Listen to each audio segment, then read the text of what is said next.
নমস্কার বন্ধুরা, পাইসি বেরিকে আমার সকল বন্ধুকে স্বাগত জানি। আমি আবারও চলে এসেছি একটা রেসিপি নিয়ে। রেসিপিটা হলো তরমুজের পুডিংও বলতে পারেন। তরমুজের দারুণ একটা রেসিপি, চলুন বন্ধুরা দেখে নেওয়া যাক আমি আজকে তরমুজের রেসিপিটা কিভাবে তৈরি করি।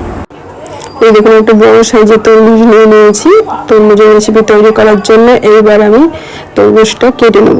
এই দেখুন, আর তরমুজটা বন্ধুরা এতটা লাল হয়েছিল, ফুড কালার দেওয়া লাগেনি, খুবই সুন্দর হয়েছিল। চলুন বন্ধুরা তরমুজটা সুন্দর করে কেটে নিই। এই দেখুন, দেখে বুঝতেই পাচ্ছেন কতটা সুন্দর। তরমুজটা দারুণ ছিল। অনেক তরমুজ দেখবেন সাদা সাদা হয়, কিন্তু এটা দারুণ কালার ছিল। এবার আমি সবটা করবো না, হাফটা করবো আর হাফটা রেখে দেবো। এইবার আমি তরমুজটা চামচ দিয়ে তুলে নেব, সুন্দর করে তুলে নেবো। আর সাদা অংশটা থাকবে, এইটার মধ্যে আমি তরমুজটা বানাবো।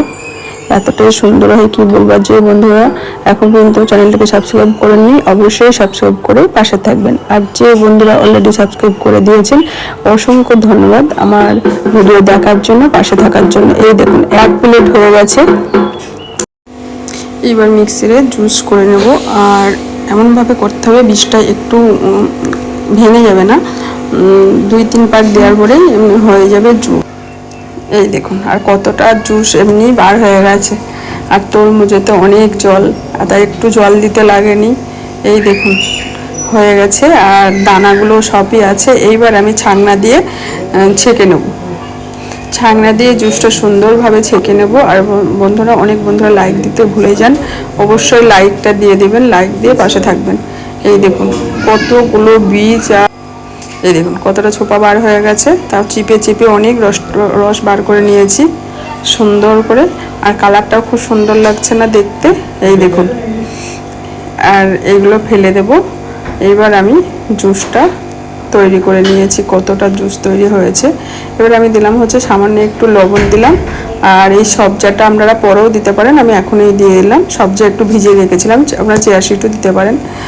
আর এবার দিলাম হচ্ছে আগার পাউডার। আগার পাউডারটা আমি 2 চামচ দিয়ে দিচ্ছি, 2 থেকে আড়াই চামচ মতো দিয়েছি। এই আগার পাউডারটা তো দিতে লাগবেই। এবার এটা দেওয়ার পর আমি ভালোভাবে গুলিয়ে নেব। আর দেবো হচ্ছে চিনিটা আপনারা বেশি পরিমাণেও দিতে পারেন, আমি কম দিয়েছি। এখানে আড়াই চামচ চিনি আছে। এই দেখুন, এই দেখুন দেওয়া হয়ে গেছে। এবার আমি ভালো করে গুলে নিয়ে এদিকে গ্যাস চুলায় চলে এসেছি। চুলাটা গরম হয়ে গেছে, কড়াই বসিয়ে দিয়েছিলাম, কড়াইটা গরম হয়ে গেছে। এবার আমি জুসটা দিয়ে দিলাম। তরমুজের জুসটা দেওয়ার পর ভালো করে নাড়াচাড়া করতে হবে। আর একটু নাড়া বন্ধ করলে হবে না, কারণ লেগে যাবে নিচে, যেহেতু সব রকম মিক্স করা আছে, এর জন্যই। আর বেশি ফোটাবো না, জাস্ট ফুটে উঠবে নামিয়ে নেবো, তা না হলে না কালারটা অন্য রকম হয়ে যাবে। এর জন্য জাস্ট ফুটে উঠবে আর নামিয়ে নিতে হবে।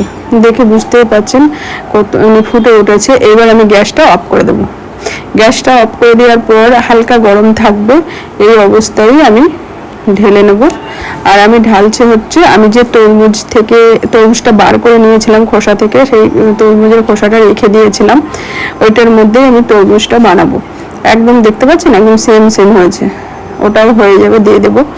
দেওয়ার পরে আমি হালকা গরম ছিল, হালকা একদম আঙুল দেওয়া যাবে, সে একটু রেখে দেওয়ার পর হালকা, যখন গরমটা হালকা ছিল তখনই আমি ফ্রিজে থুয়ে দিয়েছিলাম। ফ্রিজে থুবো একদম 2 থেকে আড়াই ঘন্টা মতো আমি রেখে দিয়েছিলাম। আড়াই ঘন্টা পর আপনাদের সামনে আমি আসছি।